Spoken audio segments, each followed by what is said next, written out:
하나님 말씀 성경 봉독하겠습니다. 마태복음 11장 28절에서 30절 말씀입니다. 수고하고 무거운 짐진 자들아 다 내게로 오라. 내가 너희를 쉬게 하리라.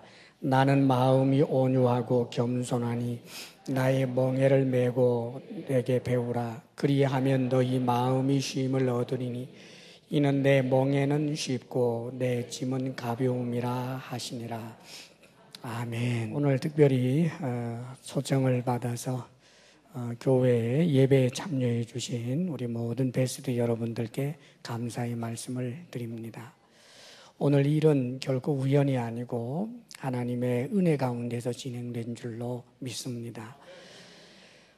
오늘 우리가 이제 드라마를 통해서 좀 보았습니다마는 인생은 참 이런저런 삶에 많은 사건과 어려움들이 있습니다.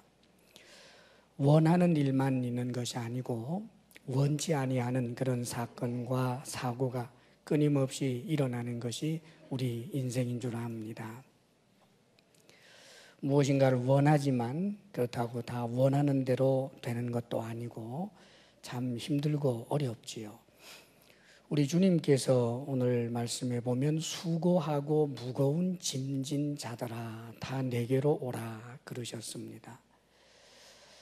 우리 하나님 눈에 우리 인생들이 늘 수고하고 무거운 짐을 지고 살고 있기 때문이지요. 세상의 모든 사람들은 다 삶에 무거운 짐을 지고 있습니다. 그리고 사실은 그 짐은 사람이 다 감당해낼 수 없는 것도 많습니다. 내 힘으로는 도저히 감당할 수 없는 그런 짐들이 우리에게 있지요. 죽음이 그러하고 또 원치 아니하는 그런 실패라든지 또 원치 아니하는 그런 참으로 좋지 못한 결과를 낳게 되는 그런 인간관계라든지 내가 원하지 않지만 그러나 원하지 않은 일들이 우리들에게 일어날 때가 참 많습니다. 그러고 보면 우리의 삶은 참 팍팍하고 어렵다는 생각이 들 때가 있어요. 제가 제 친척 가운데 결혼을 한 지가 이제 꽤 됐는데도 아이가 하나만 있는 집이 있어서 그래도 제가 좀 권한 적이 있습니다. 하나만 낳아놓으면 이 아이가 커서 너무 외롭잖아. 그러니까 둘, 셋 낳는 게 좋겠다. 그렇게 좀 권했더니 낳고는 싶지만 자신이 없어요. 지금 하나 뒷바라지 하는 것도 힘든데 둘, 셋을 어떻게 뒷바라지 하겠어요? 그럽니다. 아마 이 아이를 기를 때 뒷바라지를 해야 된다라고 하는 생각, 또 이 아이가 세상을 반듯하게 살기 위해서 넘어야 할 여러 가지 그런 어려움들이 있다고 내다봐서 그래서 아마 더 많이 낳을 자신이 없었겠지요. 아이를 싫어하는 거 아닙니다. 너무 좋아해요. 사랑합니다.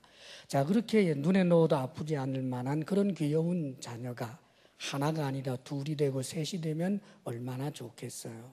그러나 그렇게 하고 싶지만 또 한편으로는 자신이 없는 겁니다. 왜냐하면 우리네 인생이 너무 힘들고 팍팍하기 때문이지요.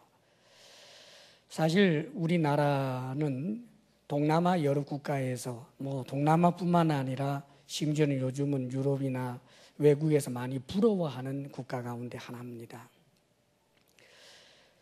지구상에서 가장 빈국 중에 하나였던 우리나라가 요즘은 아주 세계 무대에서 어깨를 펼 수 있을 정도로 그런 눈부신 경제 발전을 하지 않았습니까?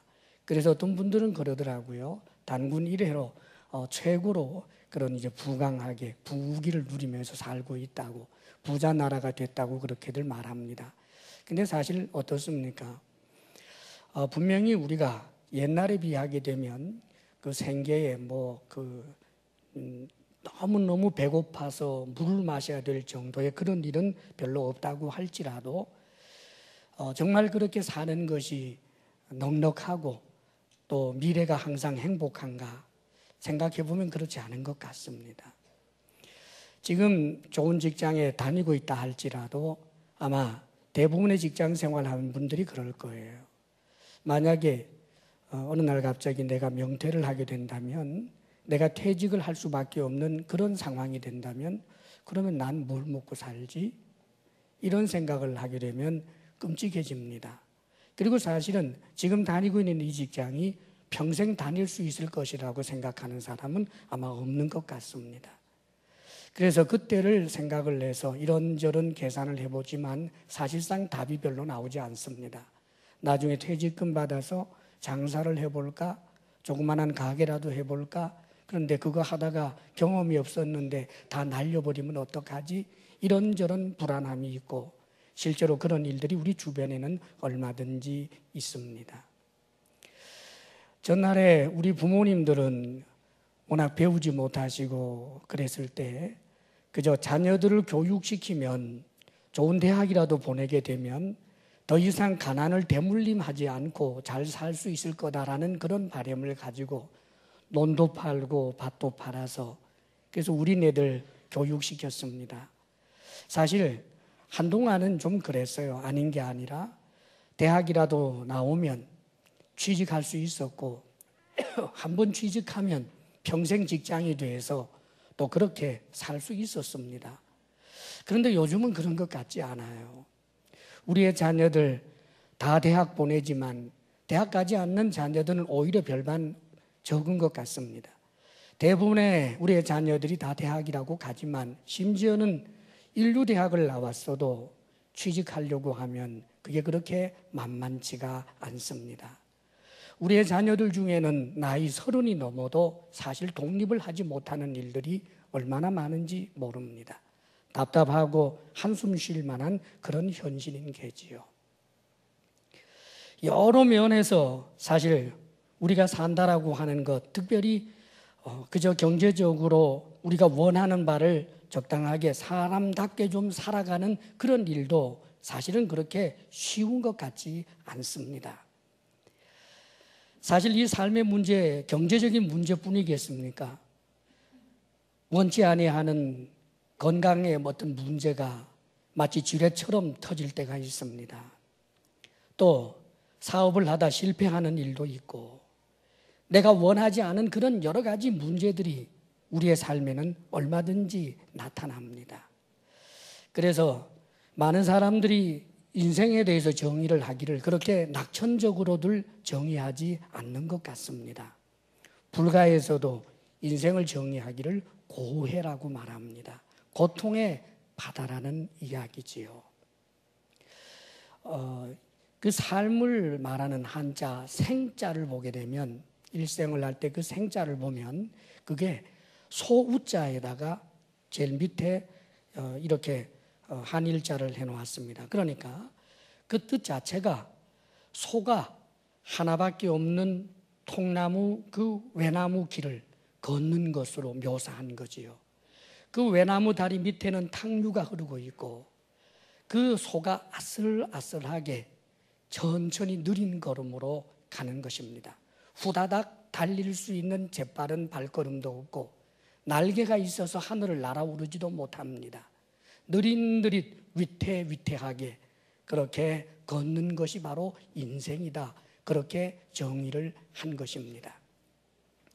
아마 그 한자를 이렇게 뜻글자를 아마 발명해낸 그 사람조차도 인생에 대해서 정의를 해볼 때 아마 낙천적으로 할 수가 없었던 거겠지요. 가만히 인생을 살펴보면 너무나 한숨 쉴 일들, 고통스러운 일들, 산다라고 하는 자체가 대단히 힘든 수고라고 하는 것을 알기에 아마 그런 표현을 한 줄로 압니다. 해밍웨이라고 하는 아주 위대한 작가, 우리가 그분의 아주 대표작이라고 할 수 있는 노인과 바다, 아마 읽은 분들도 많을 줄 압니다.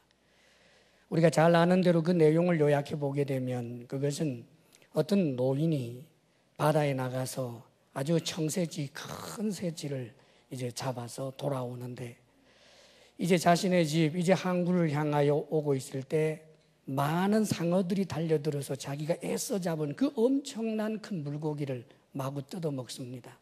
그것을 좀 막아보려고 사투를 벌리면서 그렇게 해서 간신히 항구에 도착했더니 남은 것은 뼈밖에 없는, 무엇을 말하고 싶었을까요?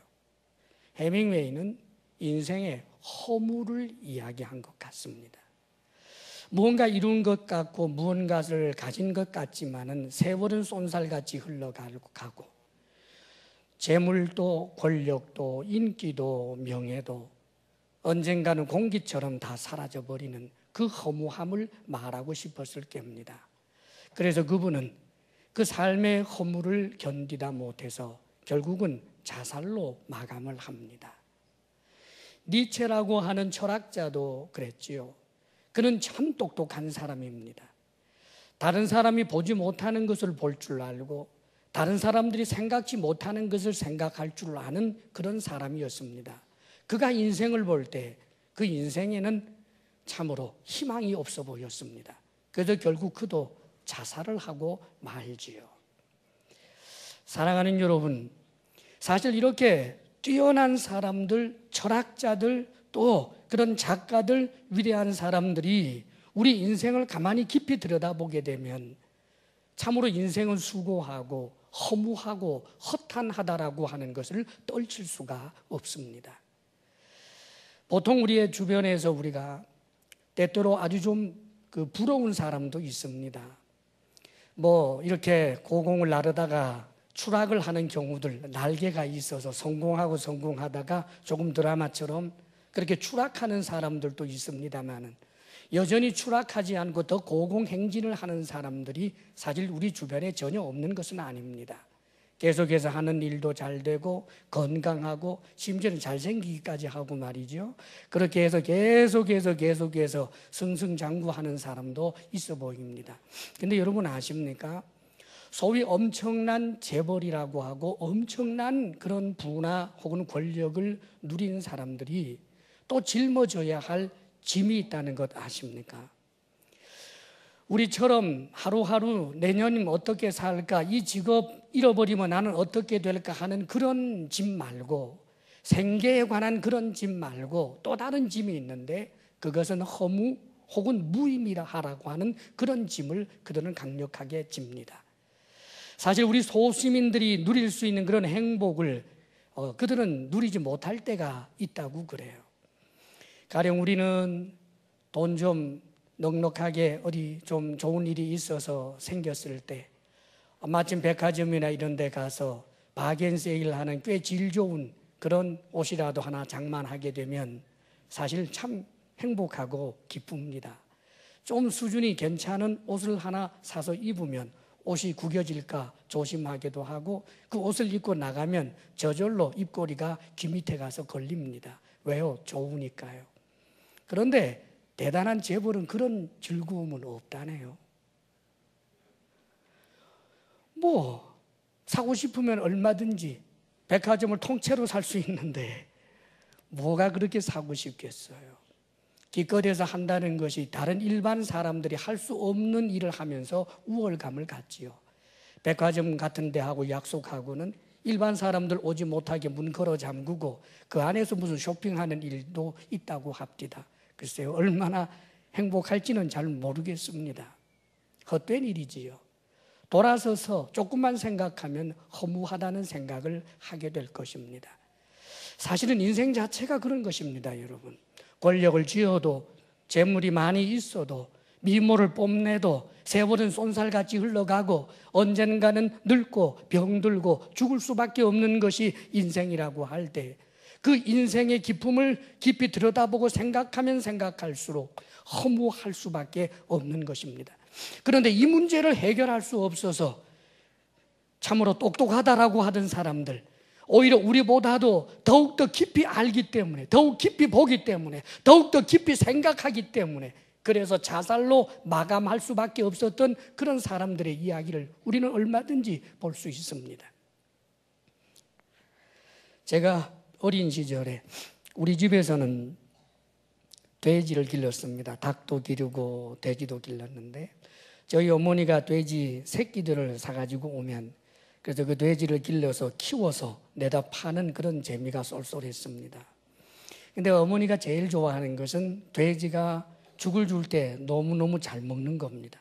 저도 돼지 죽을 여러 번 줘봤습니다만 돼지 죽을 주면 돼지가 꿀꿀꿀꿀꿀꿀 끓으면서 뭐 옆을 밀쳐내면서 얼마나 열심히 잘 먹는지 몰라요. 어린 마음에도 참 좋았습니다. 커라 커라 살쪄라 살쪄라. 예, 크고 살찌면 그 다음에 팔 수 있잖아요. 물론 돼지야 족발이 되기도 하고 돼지국밥이 되기도 하고 삼겹살이 되겠습니다만은 돼지가 잘 먹고 크는 것 보면 그렇게 좋았어요. 그런데 정말 똑똑한 돼지가 있어서 일반 돼지들은 생각하지 못하는 것까지 생각하는 그런 천재적인 돼지가 있어서 자신의 처지를 알고 있었다면 나중에 이렇게 살찌고 난 다음에 잡아먹히리라고 하는 것을 알고 있는 돼지가 있었다면 그 돼지가 과연 맛있게 먹을 수 있었겠습니까? 그러면 그것을 안다라고 해서 자, 돼지의 처지는 나중에 족발이 된다, 삼겹살이 된다, 그것을 안다고 해서 돼지가 돼지의 문제를 해결할 수 있겠습니까? 돼지가 사람 될 수는 없습니다. 문제를 안다라고 하는 것이 더 큰 슬픔이 되고 더 큰 절망이 될 뿐 그 문제를 해결할 능력이 없는 것입니다. 인생도 그렇습니다, 여러분. 참 비참하구나. 많이 가져도 사실은 허무하구나. 나는 오래오래 영원히 살 수 없는 존재구나. 나는 건강만큼은 자신했는데 이게 웬일인가? 왜 나에게 이런 일이 일어나는가? 왜 내게 이런 일이 일어나는가? 왜 내가 암인가? 왜 내가 죽어야 하는가? 원통하고 억울하지만 자신에게 다가온 절망적인 상황 자체를 바꾸어 놓을 수 있는 사람은 아무도 없습니다. 세월이 흐르면서 고왔던 얼굴이 점점 더 깊은 주름으로 가득해지고 그렇게 왕성했던 힘이 이제는 약해져서 조금만 언덕을 올라가도 숨을 내몰아 쉴 수밖에 없는 그런 연약한 자가 될 때 억울하고 억울해도 인간은 그것을 해결할 수가 없는 것입니다. 사랑하는 여러분, 니체의 슬픔, 해밍웨이의 슬픔 바로 여기에 있습니다. 오히려 보통 사람들은 그것을 깊이 생각하지 아니하고 다 그런 거지 뭐 인생이 별것 있겠어 하면서 삽니다. 사실은 한편으로는 조마조마하면서 말입니다. 그러나 저들은 자신들에게 당면해 있는 그 인생의 문제들을 해결해 보기 위하여 그래서 이렇게 저렇게 철학적으로 윤리적으로 이런저런 방법론을 가지고 다 대입해 보지만 결국은 해결할 수 없다라고 하는 것 때문에 죽음을 선택하게 됩니다. 사랑하는 여러분, 저들이 선택한 죽음, 그것은 어떤 면에서 보면 그들이 선택한 최선이었을런지도 모르겠습니다.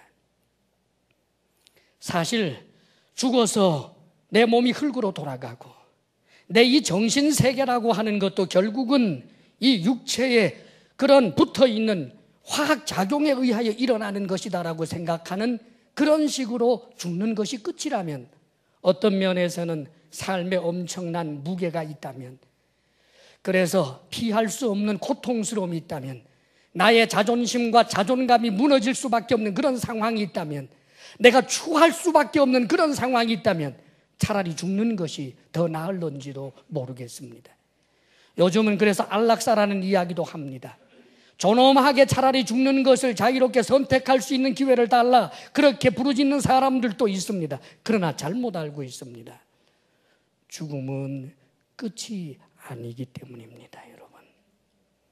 죽음은 끝이 아닙니다. 성경은 이렇게 말씀하십니다. 한 번 죽는 것은 사람에게 정한 것이요 그 이후에는 심판이 있으리니 그럽니다. 죽으면 죽음으로 끝이 아니라 그 이후에 심판이 있습니다.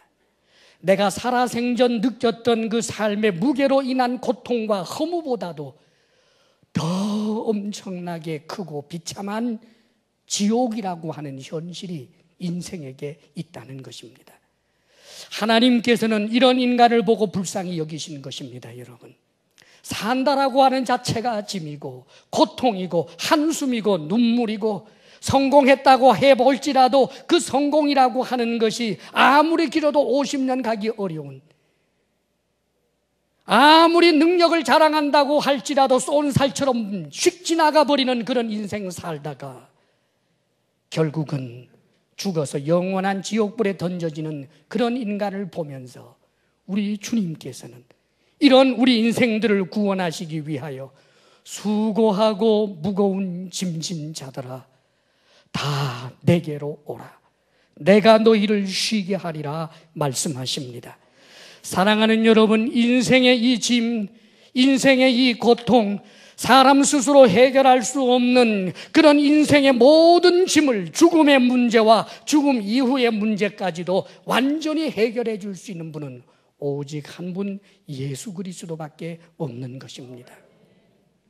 전날에 공자님께 공자의 제자 되는 이가 물었습니다. 사람이 죽으면 어떻게 돼요? 내가 살아서 일도 다 모르는데 죽은 다음에 일을 어떻게 한단 말이냐? 예, 솔직한 이야기였습니다. 죽음 이후의 문제에 대해서 아는 이가 없습니다. 다만 추측할 뿐입니다. 그러나 사랑하는 여러분, 우리 주님께서는 불분명하게 모호하게 말하지 않습니다. 죽으면 천국이 있을지 몰라, 지옥이 있을지도 몰라, 그렇게 말하지 않습니다. 그분은 하나님이시기 때문입니다. 그분은 죽은 자를 심판하시는 심판주이시기 때문입니다.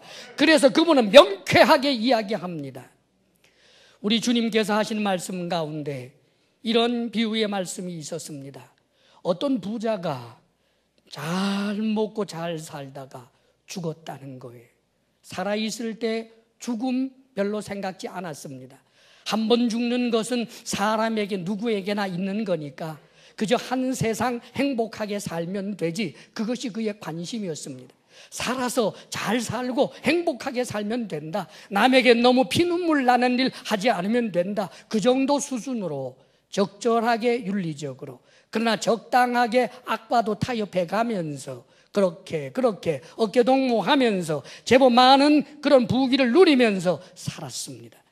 죽고 그 다음에 어떻게 된다 별로 생각하지 않았습니다. 그런데 죽고 났더니 자신에게 지옥이라고 하는 현실이 있는 겁니다. 그러자 그 부자가 몸부림치면서 부르짖는 성경의 이야기가 나옵니다. 죽은 사람 하나 살려서 나의 형제, 내 가족들에게 좀 보내주십시오. 내가 지금 이 꼴이 되어 있다라고 하는 것을 이야기해서 제발 내 자녀들이, 내 형제들이 나처럼 이곳에 오지 않게 해 주십시오. 사랑하는 여러분, 때는 늦은 것입니다. 아마 우리의 사랑하는 지인들 가운데서, 이미 고인이 된 지인들 가운데서는 우리들이 당신과 같은 자리에 오지 않기를 그렇게 열망하는 이들도 있을 것입니다. 그러나 반대로 먼저 가신 우리의 부모님들 가운데, 우리의 일가 친척 가운데 예수 그리스도를 믿고 죽으신 그들은 나처럼 예수님 믿고 천국에 오기를 소원할 것입니다. 오늘 드라마 속에서 그 어머니처럼 말입니다. 암병으로 고통스러웠지만 죽음이 두렵지 않았습니다. 오히려 예수를 믿지 아니하는 자신의 아들만이 안타까웠을 뿐 자신이 암 걸린 것이 원통하지 않았습니다. 죽는 것이 원통하지 않았습니다. 그 이유는 그에게 영생이 있고 천국이 있다라고 하는 것을 믿고 있었기 때문입니다. 사랑하는 여러분, 우리가 예수 그리스도를 믿는다라고 하는 것은 이 세상의 돈과 부귀와 그 어떤 것과 비교할 수 없는 가장 큰 행복의 자리에 초청되는 것이라는 것을 믿으실 수 있기를 바랍니다. 예수 그리스도를 믿으면 내 죽음의 문제가 해결되고 나중에 지옥 가지 않는다, 그것이 전부가 아닙니다. 예수 그리스도를 믿으면 살아생전에 내 삶, 70년, 80년 이런저런 수많은 사건과 사고가 가득한 고해와 같다라고 하는 이 세상, 참으로 고통스럽다라고 하는 이 세상을 오히려 힘있게 살아낼 수 있는 그런 은혜를 베풀어 주시는 것입니다. 수고하고 무거운 짐진 자들아 다 내게로 오라. 이것은 죽음의 짐만을 말하지 않습니다.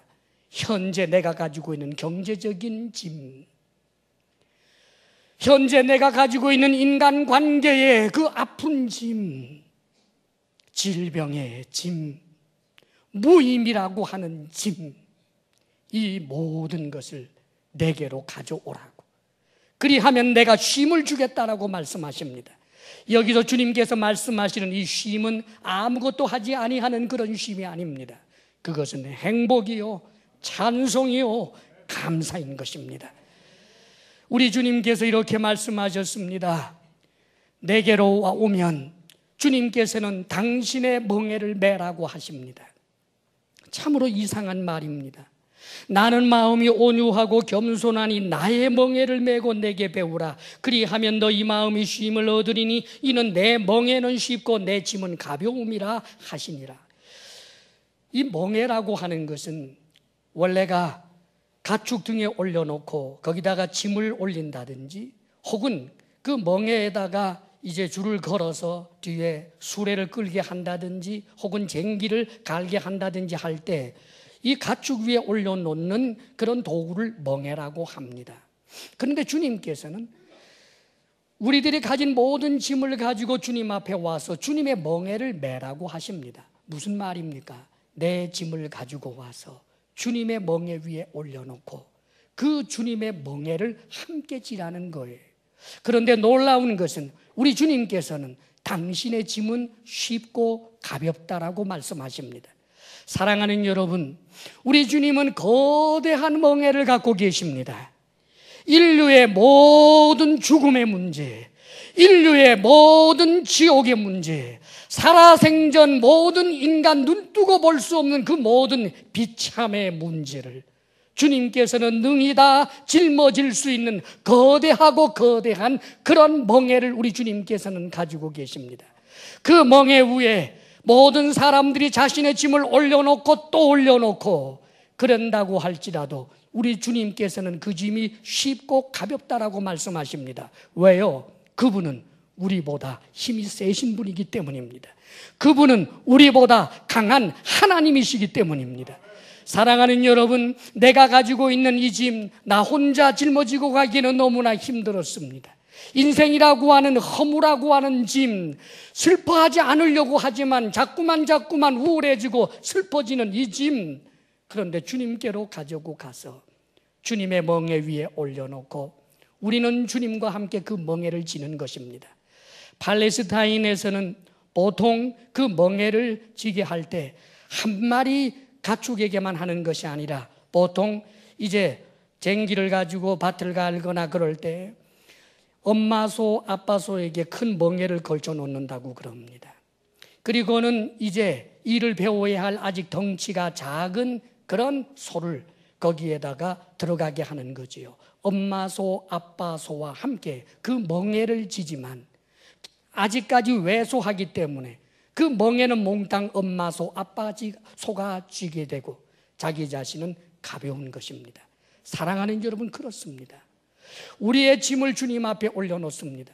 그리고 주님과 함께 그 멍에를 집니다. 사실은 알고 보면 그 멍에는 우리 주님이 짊어지시는 것입니다. 사랑하는 여러분, 성경에는 삶의 곤고한 문제, 짐의 문제를 주님께로 가지고 와서 해결한 사람들의 이야기가 얼마나 많은지 모릅니다. 눈물이 기쁨이 되고 한숨이 찬송이 되는 그런 이야기 말입니다. 절망의 바다에서 오히려 희망을 보고 폭풍을 치는 그 바다 위를 걸어가게 되는 그런 이야기 말입니다. 오늘 드라마에서 오히려 골프 치며 돌아다닐 때 가졌던 그 행복보다 주님을 만난 이후에 느끼게 되고 누리게 되는 그 행복이 훨씬 더 큰 것을 발견한 것처럼 말입니다. 어떤 여인이 있었습니다. 이 여인은 예수님 시절이니까 남녀가 평등하지 않은 그런 시절입니다. 지금도 결혼해서 좋은 배우자를 못 만나게 되면 어려울 때인데 2000년 전이니까 여성의 일생은 남자 손에 달렸다고 해도 과언이 아닙니다. 여인이 어떤 남자와 결혼을 합니다. 사랑해서 결혼했겠지요. 그런데 그 결혼은 비극으로 끝났습니다. 남편에게 버림을 받은 겁니다. 이혼을 당했습니다. 나이 어린 여인이 이혼을 당하고 어떻게 살겠습니까? 또 다른 사람과 결혼을 했습니다. 그런데 또 이혼을 당했습니다. 3번, 4번, 5번. 5번 이혼하는 동안 세월은 흘렀고 고왔던 여인의 얼굴은 이제 더 이상 곱지 않게 되었습니다. 고고하고 당당하던 자태가 다 무너졌습니다.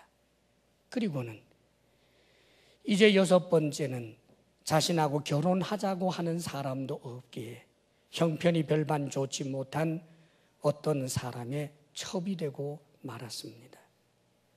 그 여인에게 있어서 세상은 어떤 세상일까요? 푸른 하늘을 보아도 하늘 맑다 아름답다라고 말하지 못했을 것입니다. 잿빛 하늘로 보였을 것입니다. 이른 아침 청아하게 노래하는 새소리를 들어도 새소리로 들렸겠습니까? 아닙니다. 자신의 신세를 한탄하는 울음소리처럼 들렸을 것입니다. 이 여인의 얼굴에 미소가 생기고 웃음이 나올 일이 과연 있겠습니까? 사랑하는 여러분, 이 여인이 예수님 만났습니다. 우리 주님을 만난 이 여인, 그 얼굴이 환해졌습니다. 그는 웃기 시작했습니다. 감사했습니다. 찬송했습니다. 그리고는 동네 사람들을 향하여 동네 사람들 하면서 당당하게 달려갈 수가 있었습니다. 왜요? 주님을 만났기 때문입니다. 사랑하는 여러분, 이런 이야기는 성경 속에만 있는 것이 아닙니다. 예수 그리스도를 믿는 사람들, 많은 사람들에게 수도 없이 들을 수 있는 그런 이야기들입니다, 여러분. 생활고에 너무나 고통을 겪다가 지푸라기 잡는 심정으로 주님 앞에 나왔다가 주님을 만나서 지금 여전히 아직까지는 어려운 상황이지만 그래도 노래하고 기뻐하고 감사하며 사는 그런 사람들의 이야기. 그러나 사실 사랑하는 여러분, 우리 주님을 만나서 정신적으로 위안을 받고 영혼으로만 풍요해지는 것을 말하지 않습니다. 놀랍게도 실제로 그의 삶의 피로를 채워주시는 그런 기적들을 경험하는 일들도 얼마나 많은지 모릅니다. 사랑하는 여러분, 그렇습니다. 우리가 주님을 의지할 때 내가 먹고 마시는 문제까지도 주님께서 맡아주신다는 사실을 여러분 아십니까? 인간관계의 어려운 문제조차도 주님께서 그 짐을 맡아주신다는 사실을 아십니까? 내 자녀의 문제뿐만 아니라 삶의 모든 문제들을 주님께서 맡아주신다는 사실을 아십니까? 성경은 이것을 우리에게 말씀합니다. 이것이 바로 복음입니다. 복음, 복된 소식입니다. 기쁜 소식입니다. 인생의 모든 문제를 해결하는 예수 그리스도의 십자가의 승리가 바로 복음인 것입니다, 여러분. 때때로 예수를 믿으라 하면 예수를 믿느니 나 자신을 믿겠다, 그런 말 하는 분을 들어본 적도 있습니다. 사랑하는 여러분, 나 자신을 믿겠다. 그래요. 과연 내가 나 자신을 믿을 만한 그런 존재입니까? 지금 제법 큰 소리를 치고 당당해 하는 것 같지만 지금 다니고 있는 그 직장에서 내몰림 당하면 과연 웃을 수 있습니까? 지금 제법 당당해 하는 것 같지만 건강검진이라도 받다가 뭔가 좀 이상한 것 같습니다, 좀 더 정밀 검사를 할 필요가 있겠습니다 하면 우리의 간은 얼마나 조그만하게 오므라듭니까? 원하는 건 많지만 원하는 대로 할 수 없습니다. 원한다고 박지성 씨가 될 수 있습니까? 원한다고 김연아 씨가 될 수 있습니까? 원한다고 재벌 총수가 될 수 있습니까? 원한다고 시장이 될 수 있습니까? 원한다고 공무원이 될 수 있습니까? 원한다고 교사가 될 수 있습니까? 원한 것을 얻는 이도 있지만 얻지 못한 이가 많고, 얻었다고 할지라도 그 얻은 것을 언젠가는 내려놓을 수밖에 없는 것이 인생인데, 내가 나 자신을 믿고 어찌 산다는 것입니까? 사랑하는 여러분, 고아는 행복하지 않습니다. 고아가 고아원에서 나라가 부강해짐으로 고아들이 필요한 모든 필요들을 다 채워주고 교육을 시킨다고 할지라도 고아는 행복하지 않습니다. 왜? 그에게는 아빠, 엄마가 없기 때문입니다. 사랑하는 여러분, 하나님은 우리의 아버지이십니다. 아버지 되시는 하나님과 동행하는 이 세상은 살아볼 만한 멋진 세상이 되는 것입니다. 여러분, 내가 불행한 것은 사실은 성공하지 못했기 때문이 아닙니다. 내가 불행한 것은 사실상 돈이 없기 때문이 아닙니다. 내가 불행한 것은 진정으로 내가 의지할 분, 진정으로 나와 함께 해주실 분, 내 삶의 짐을 함께 짊어지고 갈 만한 분이 아직 없기 때문입니다. 그런데 주님께서는 초청하고 계십니다. 무거운 짐진 자들아, 다 내게로 오라. 주님의 이 사랑을 믿으시기를 바랍니다. 고아처럼 살지 말기를 바랍니다. 우주에 홀로 된 고아와 같이 사는 것이 아니라 주님을 믿고 의지하고 살아보면 이 세상은 살아볼 만한 멋진 세상입니다. 더 이상 무의미한 세상이 아닙니다. 이 세상은 사명의 자리가 되고, 이 세상은 살아볼 만한 가치가 있는 삶이 되고, 나에게 주어진 70년, 80년의 삶을 찬송하고 노래하고 감사하고 주님께 영광 돌리는 삶을 살다가 세월은 점점 흘러서, 그래서 나 역시 깊은 얼굴에 주름들이 생기고 머리는 하얗게 되고 어느 순간 질병이 찾아와서 그 질병 끝에 가쁜 숨을 몰아쉬는 죽을 수밖에 없는 자가 되었어도, 오 아버지여, 내 영혼을 아버지 손에 맡기나이다 하며 미소 짓고 죽을 수 있는 이가 하나님의 자녀들입니다. 사랑하는 여러분, 하나님의 자녀들이 될 수 있기를 주의 이름으로 축복합니다. 예수 그리스도의 이 초청에 응하시기를 바랍니다. 예수님을 믿는다라고 하는 것은 어려운 일이 아닙니다. 주님, 나를 불쌍히 여겨주시고 내가 주님을 믿겠습니다. 나를 구원해 주시고 내 삶의 짐을 맡아 주옵소서. 그러면 족한 것입니다. 이제 우리 주님께서 이 자리에 계셔서 여러분들을 초청하고 있는데, 오늘 여러분들을 섬기는 이들을 통하여 교회에 나온 이것을 결코 우연이라고 생각지 마시기를 바랍니다. 하나님께서 사랑으로 여러분들을 선택하여 불러주신 것입니다. 이제 예수님을 영접하는 기도를 할 때 그 기도를 따라해 주시기를 바랍니다. 여러분들이 가난한 마음을 가지고 내 삶의 짐을 주님께 맡기고 싶습니다, 나를 구원해 주십시오 하는 마음으로 이 영접 기도를 따라 하시면 주님께서 여러분들의 마음속에 들어가시고 여러분들은 하나님의 자녀가 될 것입니다. 이제 이 시간 우리가 주님 앞에 영접 기도를 할 때에 이 자리에 있는 베스트 여러분들 꼭 따라해 주시기를 바라며, 우리 성도 여러분들도 함께 따라 하시면서 도와줄 수 있기를 바랍니다. 조용히 눈을 감겠습니다. 제 기도를 따라해 주시기 바랍니다. 사랑의 하나님, 저는 죄인입니다. 이 시간 예수님을 나의 구원자, 또 주님으로 내 마음에 모시기를 원합니다. 주 예수님, 지금 내 마음에 들어와 주십시오. 나의 모든 죄를 십자가 위에서 다 해결해 주신 예수님, 나를 용서하시고 내게도 영생을 주옵소서. 이제 예수님은 나의 구원자 또 주님이십니다. 하나님은 나의 아버지가 되시고 나는 하나님의 자녀가 되었습니다. 나를 구원해 주시니 감사합니다.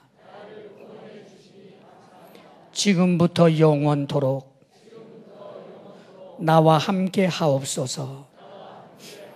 예수님의 이름으로 기도합니다. 아멘.